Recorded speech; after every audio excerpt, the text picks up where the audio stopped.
Ker je prehrana del našega življenja, zelo pomembna, je danes z nami magistrica prehrane Varineja Drašler.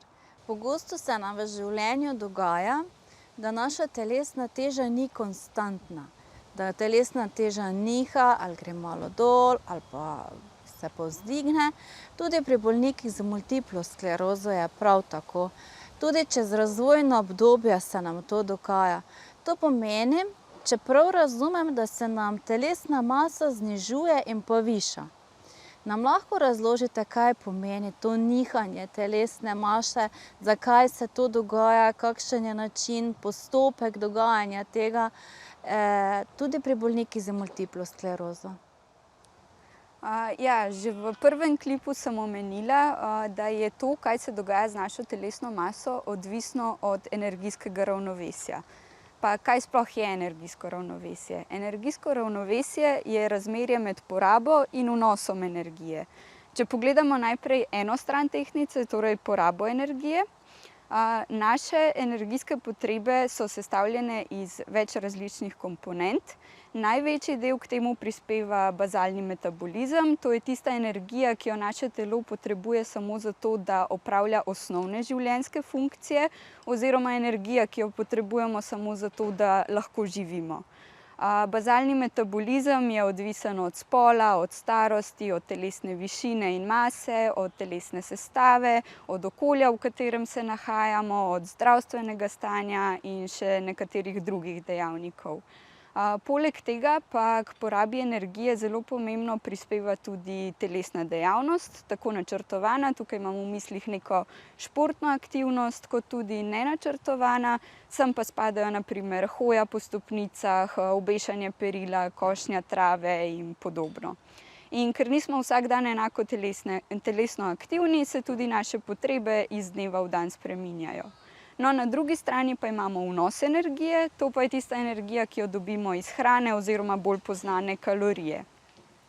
In tukaj začne delovati fizika. Če pojemo več, kot porabimo, govorimo o energijskem presežku in v tem primeru se telesna masa na dolgi rok poveča oziroma se zredimo. Če pojemo manj, kot porabimo, govorimo o energijskem primanjkljaju. V tem primeru se telesna masa zmanjša oziroma rečemo, da shujšamo. Če pa sta poraba in vnos energije enaka, govorimo o energijskem ravnovesju, v tem primeru pa tudi telesna masa ostane enaka. Pri nekaterih bolnikih z multiplo sklerozo pa se zaradi bolezni zmanjša zmožnost za gibanje in posledično začnejo pridobivati telesno maso. Da se temu izognemo oziroma da to preprečimo, je smiselno nekoliko zmanjšati energijski vnos oziroma nekoliko prilagoditi prehrano. Vseeno pa je zelo pomembno, da se ohrani po najboljših zmožnostih tudi zadostna mera gibanja.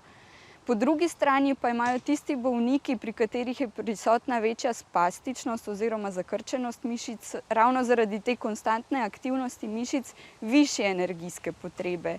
In zato bi na tem mestu še enkrat poudarila, zakaj je tako pomembno, da je prehrana res prilagojena vsakemu posamezniku oziroma vsakemu posameznemu bolniku. V nobenem primeru pa se ne sme zgoditi, da je energijski vnos prenizek, ker to vodi do podhranjenosti oziroma do pomanjkanja določenih hranil.